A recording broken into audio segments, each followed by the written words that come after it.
할렐루야. 우리 양쪽 옆에 있는 분들과 함께 인사하겠습니다. 주 안에서 강건합시다.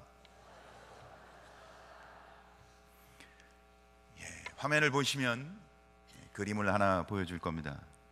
프랑스의 화가 에밀 니노프라는 사람의 돕는 손이라는 그림입니다.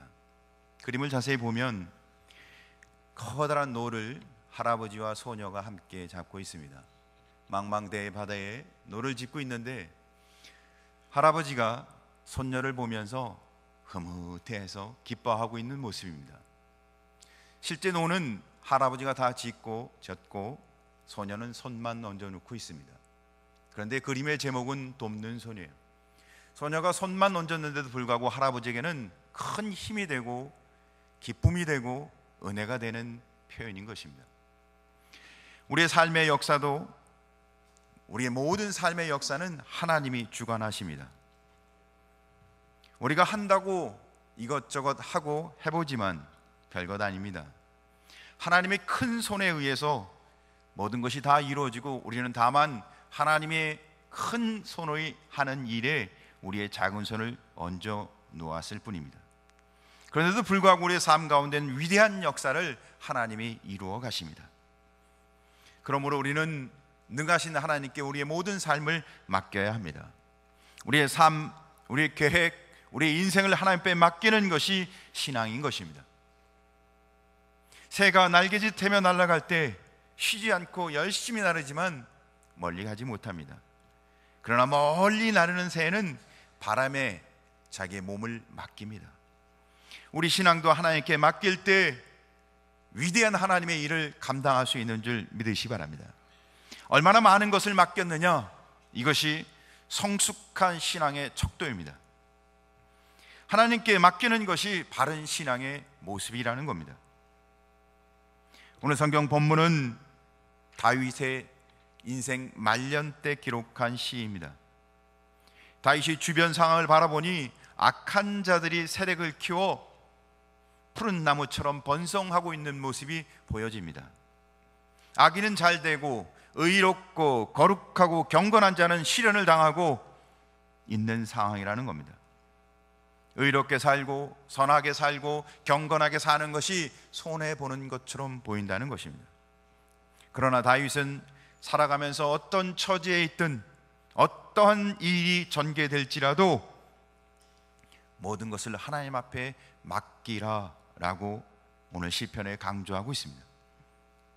하나님을 기뻐하는 성숙한 신앙은 그 단계가 깊어지면 깊어질수록 더 하나님께 맡기는 것입니다. 하나님께 맡기면 하나님이 그의 삶과 그의 인생과 그의 계획하심을 책임져 주십니다. 하나님이 맡아 행하시면 그 누구도 감당할 수 없는 놀라운 기적과 역사가 일어납니다. 오늘 성경 본문 5절은 이렇게 기록하고 있습니다. 내 길을 여호와께 맡기라. 맡긴다는 말은 갈랄이라는 원어로 기록되어 있는데 옮기다, 굴리다, 내게 던지다 이런 의미를 갖고 있습니다. 우리 인생의 모든 것을 하나님 앞에 옮기고 굴려버리고 던져버리라는 것이죠.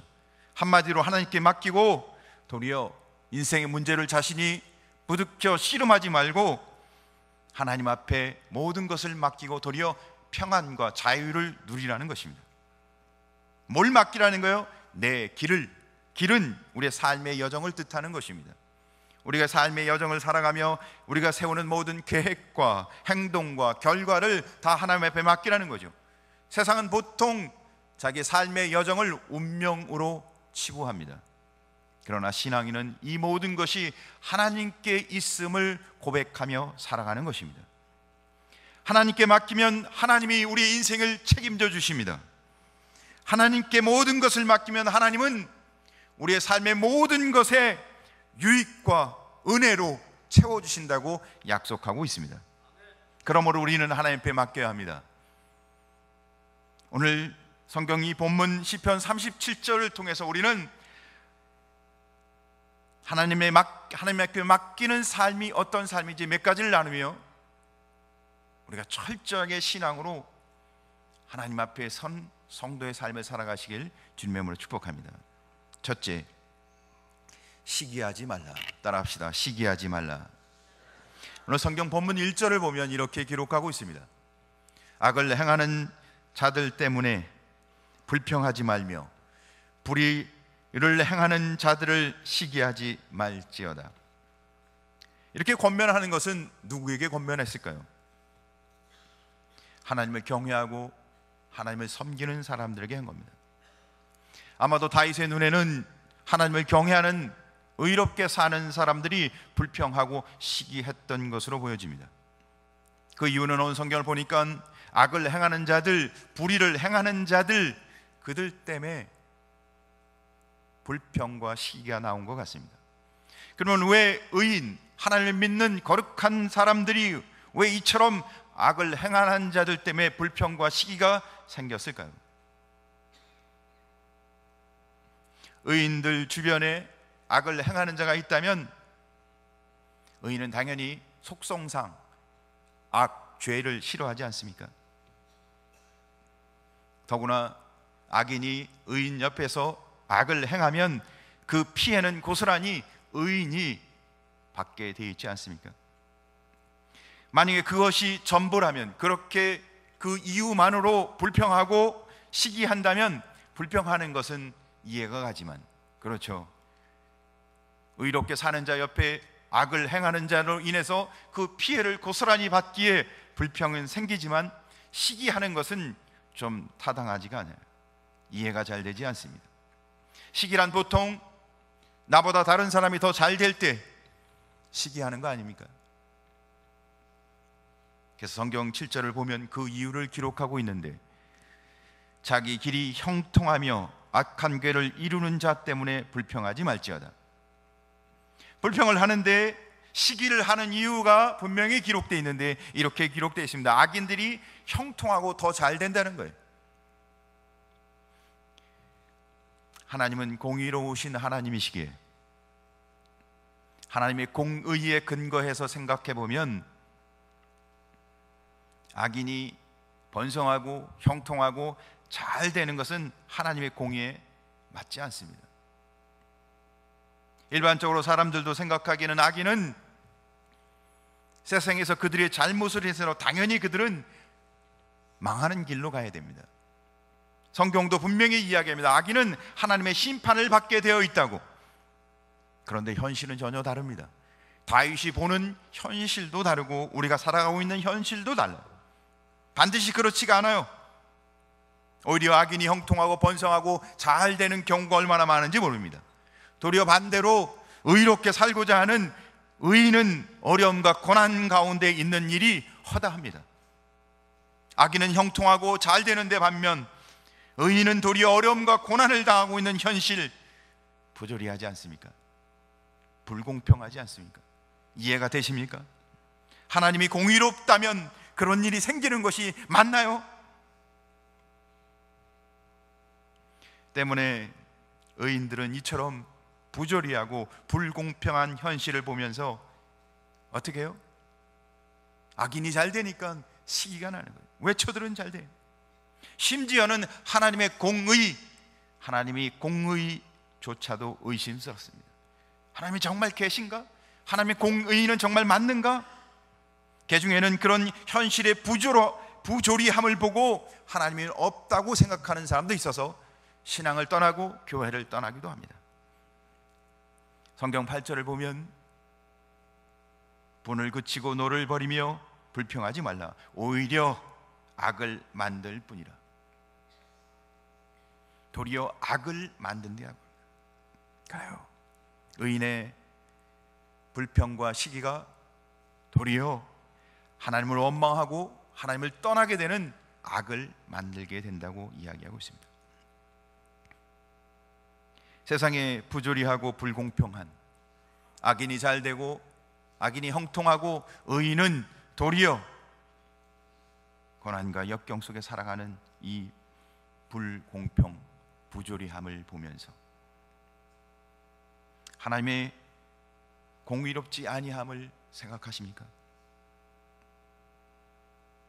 그럼에도 불구하고 하나님은 공의로 하나님의 공의로 세상을 통치하시고 섭리하시고 다스리시는 사실을 믿으시기 바랍니다.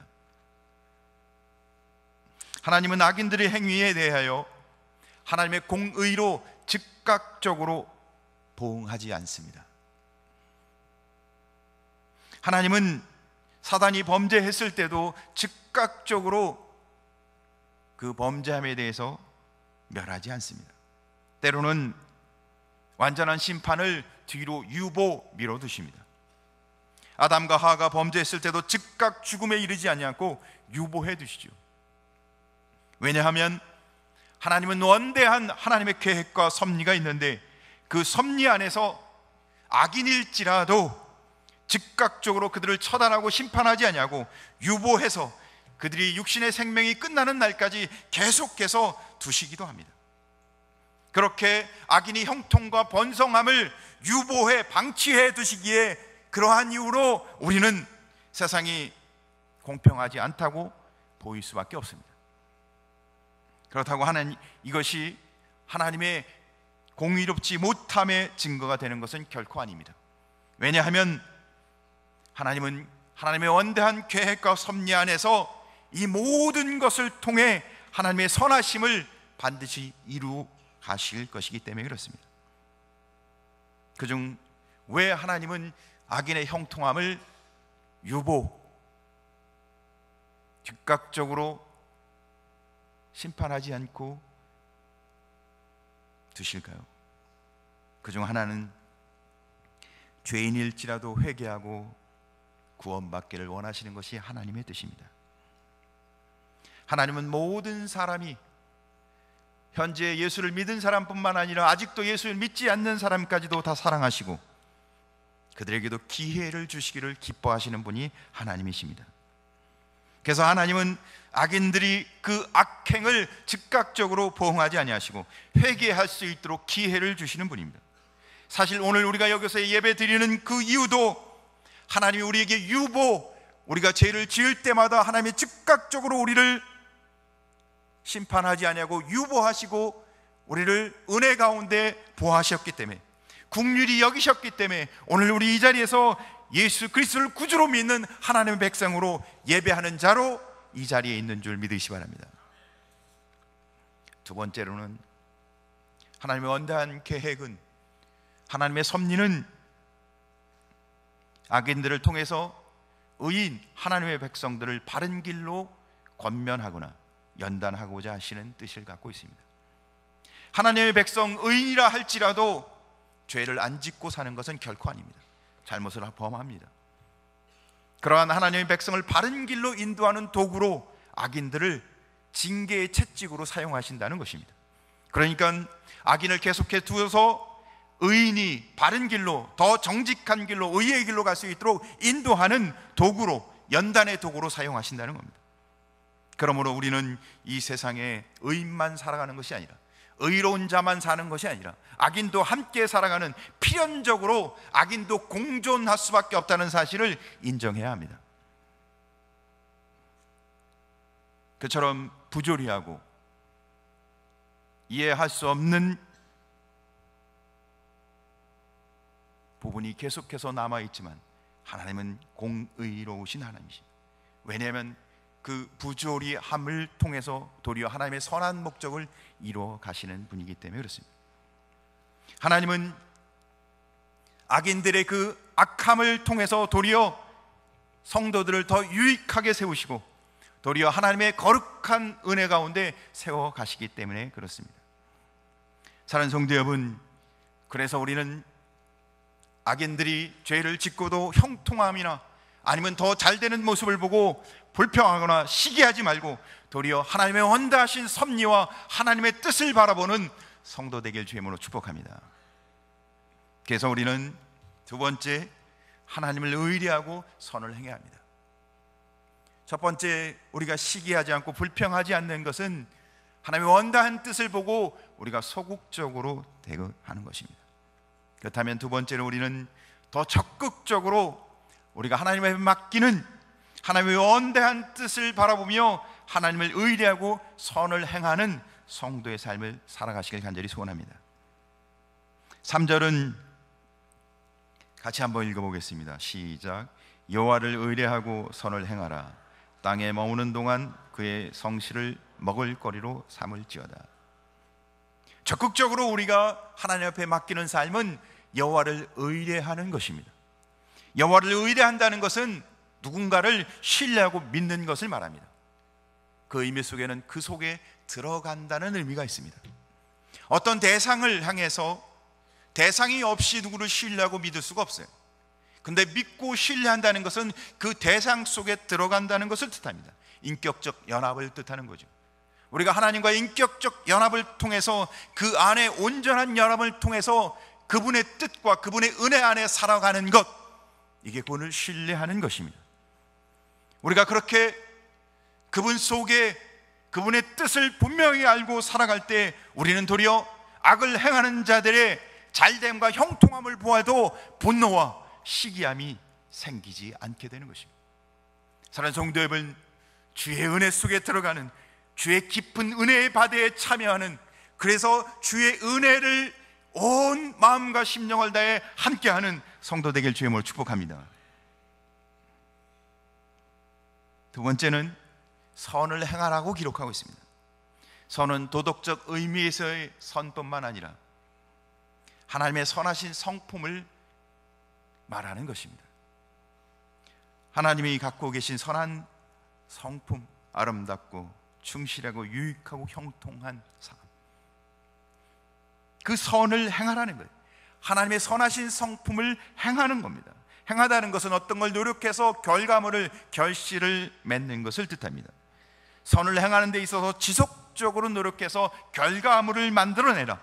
그러니까 하나님을 의뢰하는 자는, 하나님과 연합하여 그 은혜 가운데 충만한 사람은 그 은혜를 드러내서 열매를 맺는 삶을 살라. 사랑하는 성도 여러분, 날마다 하나님의 은혜 안에 연합하여 은혜를 열매로 맺혀가는 성도가 되시길 주의 이름으로 축복합니다. 그것을 땅에 머무는 동안, 이것은 조금 상징적인 의미를 갖고 해석을 한다면, 하나님이 우리에게 주신 본분에 따라 과다한 욕심을 부리지 않고 악인이 형통한 모습을 보며 그걸 따라가지 않고 하나님이 내게 주신 은혜를 만족하며 그 은혜 안에서 뭐 하라고요? 그의 성실을 먹을거리로 삼을지어다. 사랑하는 성도 여러분, 성실을, 충성스럽게 은혜를 따라가는 삶을, 충성스럽게 말씀에 따라 살아가는 삶을, 충성스럽게 주님을 따라가는 삶을 먹을거리로, 우리가 매 끼마다 식사를 하는 것처럼 하나님의 은혜에 따라가는 삶을 지속적으로 변함없이 살아가는 성도 되길 주의 이름으로 축복합니다. 우리가 하나님 앞에 맡기는 삶은 하나님의 은혜 안에 젖어 하나님과 연합하는 삶입니다. 그것을 열매로 맺는 선을 행하고 그 삶을 우리가 이 땅에서 성실히 꾸준히 변함없이 살아가는 성도 되시길 주의 이름으로 간절히 소원합니다. 우리가 살아가는 이 세상은 분명 부조리함이, 우리가 이해할 수 없는 부분이 분명히 있는 것은 맞습니다. 세상은 악하고 불의하고 불공평합니다. 그렇다고 세상의 풍조에 따라 우리도 똑같이 살아갈 필요는 없습니다. 악한 자들이 형통하고 번영할지라도, 의인인 고난과 어려움을 당한다 할지라도 우리는 하나님의 선을 행하는, 하나님의 은혜 안에 주님과 연합하여 살아가는 성도의 삶을 살아가길 주의 이름으로 간절히 소원합니다. 세상의 부조리함에도 불구하고 성도는 이 악한 세대에 선을 행하해 무슨 유익이 있을까라는 생각이 들지만, 세상이 이렇게 다 악한데 나 혼자 선을 행한들, 나 혼자 말씀을 붙든들, 나 혼자 하나님의 뜻가운데 살아간들 무슨 유익이 있을까 의심이 들지만, 그래도 하나님의 원대한 하나님의 목적과 하나님의 은혜를 바라보며 하나님의 뜻에 따라 선을 행하는 그 은혜 속에 살아가는 성도 되시길 주의 이름으로 축복합니다. 그렇게 살아가는 것은 내 삶 속에 하나님이 살아계심을 간증하며 증거하는 삶을 사는 것입니다. 세상은 다 부조리할지라도, 세상이 다 하나님의 공의대로 이루어지지 않는 것 같이 볼지라도 묵묵히 성실하게 그 은혜의 삶을 살아갈 때 내 안에 하나님이 살아 그 믿음으로 고백하는 삶인 것을 깨달으시길 주의 이름으로 간절히 소원합니다. 그래서 성경은 더 분명하게, 더 적극적으로 그 은혜의 삶을 살아가도록 4절에 이렇게 기록하고 있습니다. 같이 읽겠습니다. 또 여호와를 기뻐하라. 그가 내 마음의 소원을 내게 이루어 주시리로다. 세상이 부조리하다고 합니다. 근데 더 적극적으로 여호와로 인하여 기뻐하라고 합니다. 기뻐하다는 것은 뭔가요? 하나님을 사랑하고 경외하고 하나님의 은혜 가운데 젖어서 모든 것을 다 맡기고 그 부조리한 것을 바라보지 않고 도리어 주님으로 인해서 기뻐하라는 겁니다. 보십시오. 세상이 부조리한데 불평과 시기가 생기지 않겠습니까? 그런데 하나님의 섭리, 하나님의 원대한 계획을 바라보며 하나님을 바라보며 도리어 기뻐함으로 승리하라는 것입니다. 사실 모든 게 다 부조리하고 모든 것이 불합리한데 하나님을 바라보며 기뻐한다는 것이 쉬운 일인가요? 결코 쉬운 일이 아닙니다. 가능하지 않습니다. 어떻게 보면 악인은 형통하고 번영하는데 의인 믿음으로 사는 자는 고난을 받는데 하나님의 섭리가 대체 뭐예요? 하나님은 정말 이 땅에 살아 계세요? 사랑하는 성도 여러분, 부조리한 세상을 보지 마시고 하나님의 이 땅을 이루어 가시는 하나님의 섭리를 바라보시며 하나님께 소망을 두며 하나님만이 유일한 은혜인 것을 고백하며 세상을 바꾸고 온 세상을 궁극적으로는 선으로 인도해 가시는 하나님만이 나의 소망이 되어 주를 바라보며 기뻐하는 믿음의 참된 의의 길로 가는 성도 되길 주의 이름으로 축복합니다. 그래서 오늘 성경은 언제까지 그렇게 해야 할지를 성경에 기록하고 있습니다. 세 번째, 잠잠히 참고 기다리라. 조금 있으면 때가 오는데, 조금 있으면 때가 분명히 있는데 잠깐 기다리지 못하고 포기하고 싶을 때가 많은 게 인생 아닙니까?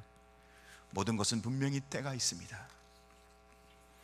하나님을 의지하고 기다리면 반드시 우주 만물을 창조하시고 지으시고 섭리하신 하나님의 때가 임하시는 줄 믿으시 바랍니다. 그래서 오늘 성경은 믿음으로 참고 기다리라고, 그러면 너희의 소원을 이루어 주시겠다고, 하나님은 반드시 하나님의 놀라운 은혜로 보응하시겠다고 말씀하고 있는 겁니다. 오늘 성경 7절을 말합니다. 여호와 앞에 잠잠하고 참고 기다리라. 자기 길이 형통하여 악한 꾀를 이루는 자들 때문에 불평하지 말지어다. 잠잠하라는 것은 침묵하라는 의미가 아닙니다.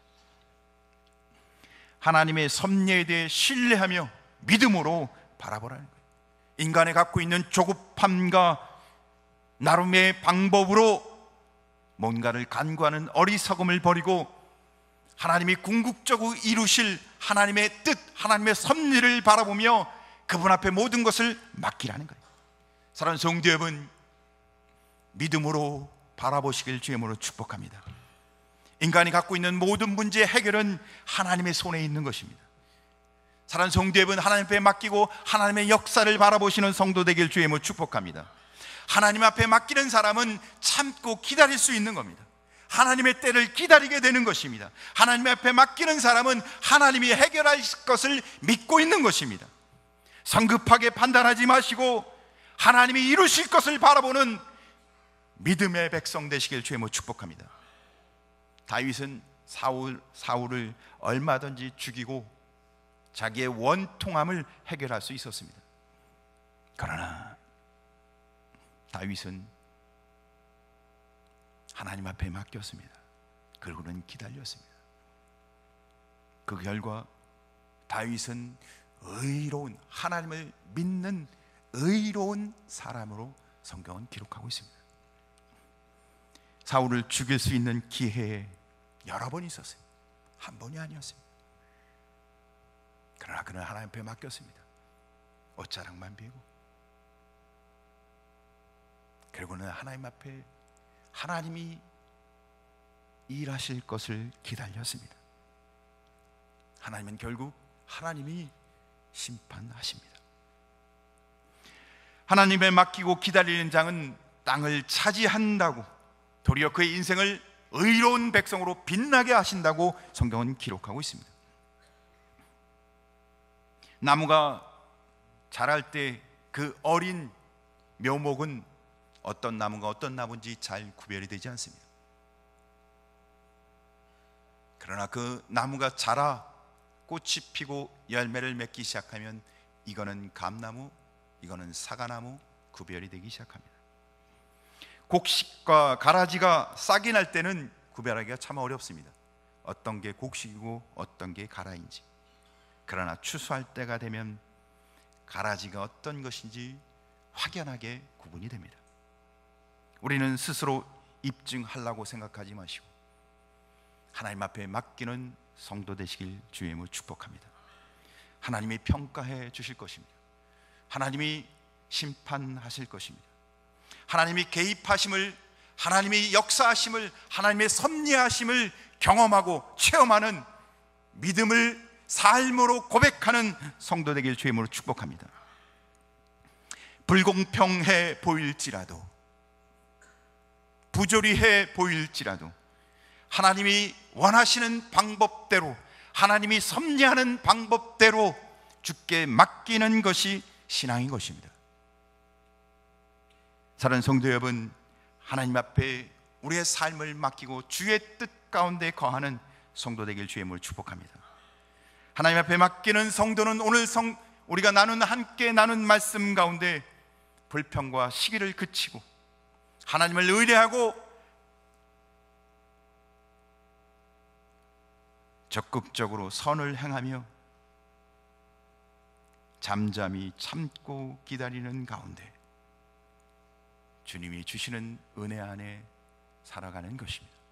사랑하는 성도 여러분, 여러분의 모든 일거수일투족, 여러분의 삶을 믿음으로, 하나님의 원대한 계획이 있음을 믿음으로 고백하며 하나님 앞에 맡기고 하나님이 나의 삶 속에 개입하는 것을 경험하는 성도 되길 주의 이름으로 축복합니다. 기도하겠습니다.